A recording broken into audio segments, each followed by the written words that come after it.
Hello everyone, नमस्ते। मेरो युट्युबको साथीहरू सबैजना सन्चै हुनुहुन्छ भन्ने लागेको छ। आज चाहिँ म कपाल काट्न जाँदैछु। कपाल पनि अलिक लामो लामो भएछ। कपाल काट्न जाँदैछु आज चाहिँ स्पेसली।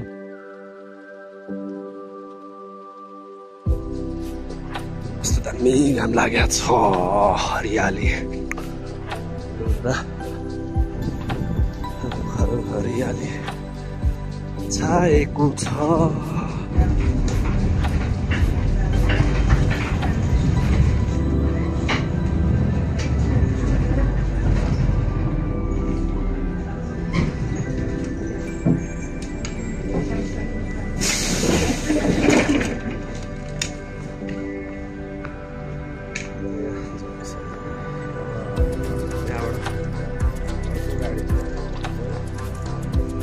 म हिँडिरहेछु एक्लै बाटोहरूमा।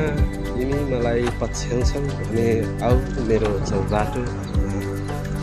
तिमी मलाई पछ्याउँछौ भने आऊ मेरो चौबाटो।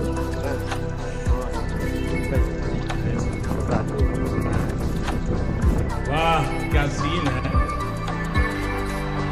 वाह क्या सीन है। के भन्न मन लाग्छ कि आज चाहिँ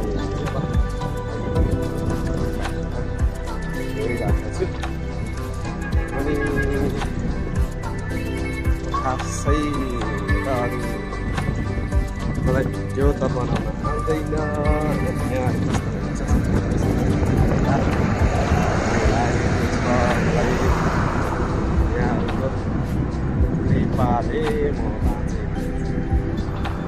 र यहाँ चाहिँ कस्तो राम्रो पुरा काटेछ घाँसहरू होइन। यो चाहिँ पुरै मेसिनले काटेर रहेछ यहाँनिर। हिजो अस्ति पुरै हरियाली थियो यहाँनिर।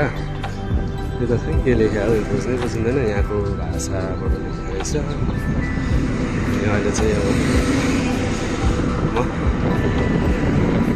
यता उता हिँडिरहेछु। यो त्यही हो, ट्रेन चढ्ने ठाउँमै हो यो। अनि मेरो युट्युबको साथीहरू, युट्युबको चाहिँ मेरो फ्यामिलीहरू सबैजना आरामै हुनुहुन्छ भन्ने लागेको छ।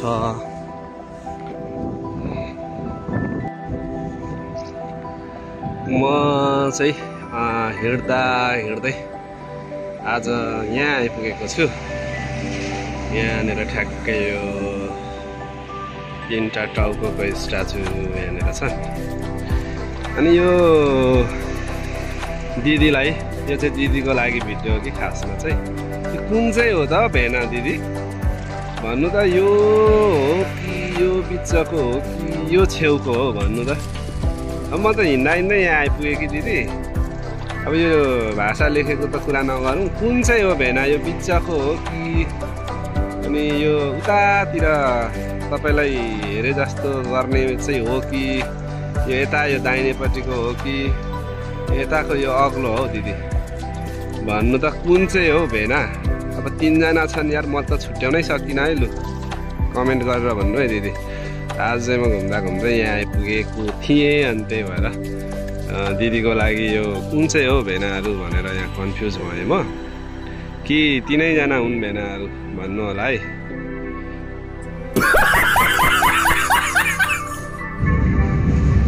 सिलाको घाम लागेको छ पुरै। सिलाको घाम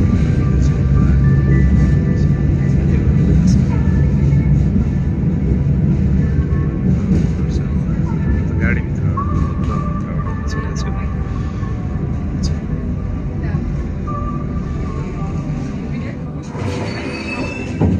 यो चाहिँ यो खोर्सानी, अनि यो के को अचार, अनि यो के को नाम त मैले भन्न जानिनँ है होइन। यो खोर्सानी चाहिँ म क्वाप्पै टोक्ने भएँ यहाँ। मिठो छ। त्यसपछि यो अर्को अचार, त्यो आइटमको छ अचार, देख्नुभयो। ल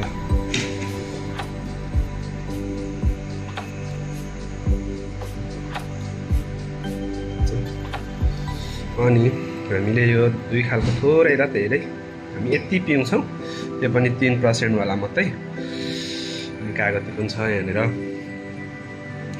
यसको नाम के अरे? यसको नाम चटनी।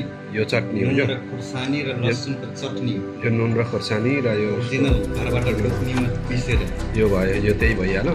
यो यो यो यो पनि चटनी हो नि। हामी चाहिँ खान्छौँ आलु मासु।